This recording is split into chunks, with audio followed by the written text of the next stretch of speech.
Okay, I got an MS290 in.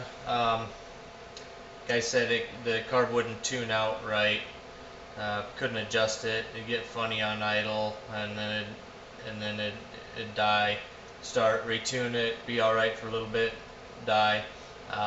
This one actually has bad bearings, so it's got an air leak as it's rolling over. A couple things to check.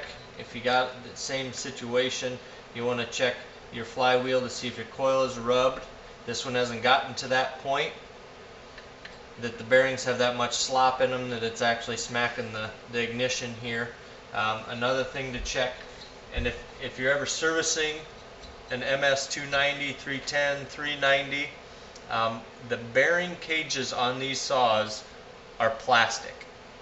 If you check your plug or clean out the muffler or anything, if you ever see plastic inside the jug on one of these, the chances are your cage has failed and your ball bearings are no longer aligned. Your bearing is going bad. You're going to lose a cylinder. This one had plastic all over inside the bottom end. I can see it through the intake. Pick some of it out. Also, you can hear it ticking as you roll it over. See if you can hear it. But you can hear the little ball bearings slapping against each other, and they should not be able to touch each other as it rolls over. I think I'm going to be able to save this one. We're going to throw some new seals and new bearings in it. Quick tip to those that have pulled their hair out with these. Clamshell, 4 bolts underneath here hold the long block in place, but also the rear bar stud goes straight in to the long block itself. Run 2 bar nuts on, sandwich them together in a bind, and then on the inner bar nut, you can get on that and use that to turn that stud out. There's Loctite on it, so it does not turn easy. And that is how you get that stud out.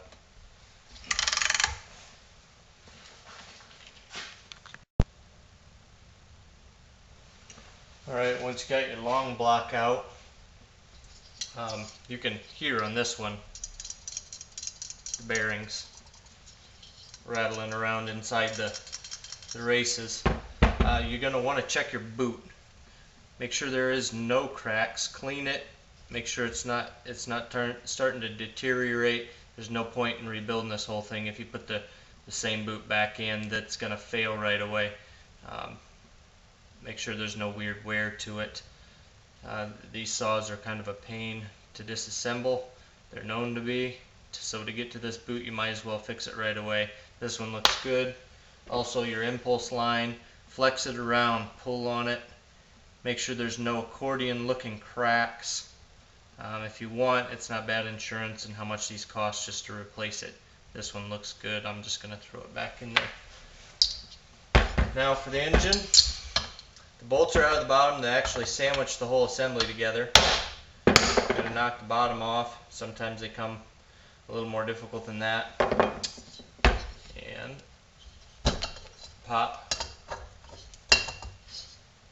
the crank out. And we're going to pull the cylinder out, piston out of the cylinder. Inspect for damage. It looks really nice. Slide the seals off, and there we can see, hopefully,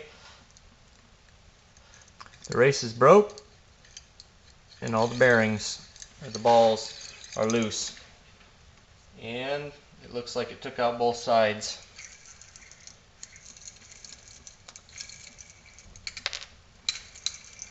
Plastic bearing cage race, bearing cages. Now, if you don't have a bearing puller, and these bearings are junk already, you'll want to heat the bearing, the inner race, as much as you can, keeping the heat away from the crank itself, holding it steady.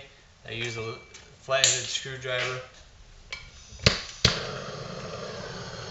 Put a little pressure underneath it, right underneath the edge, and work the heat around that inner race, getting it warm. And once it gets warm enough, it'll start to slide up off of the crank, like so. Hold it up and out of the way so it doesn't fall back down, cool down, and get stuck again.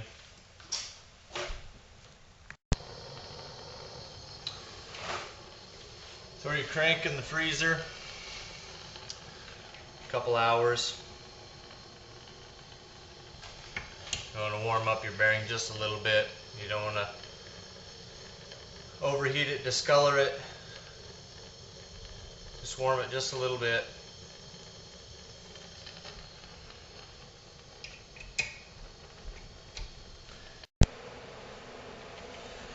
We're going to go ahead with assembly. A little bit of 2-cycle oil down in the cylinder.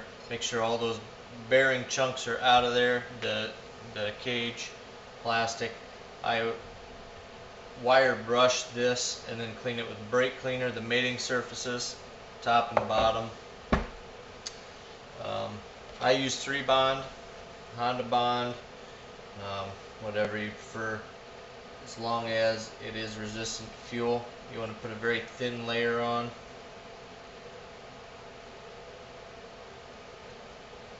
Both surfaces, and let it tap just a little bit.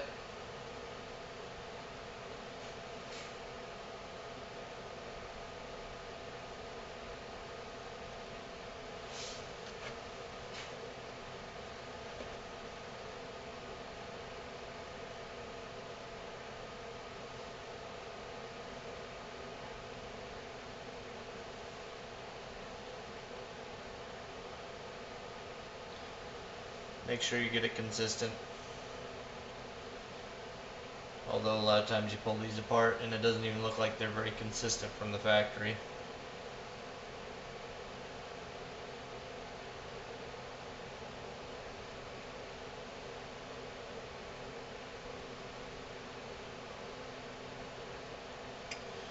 And you want to make sure that there's none down inside the case.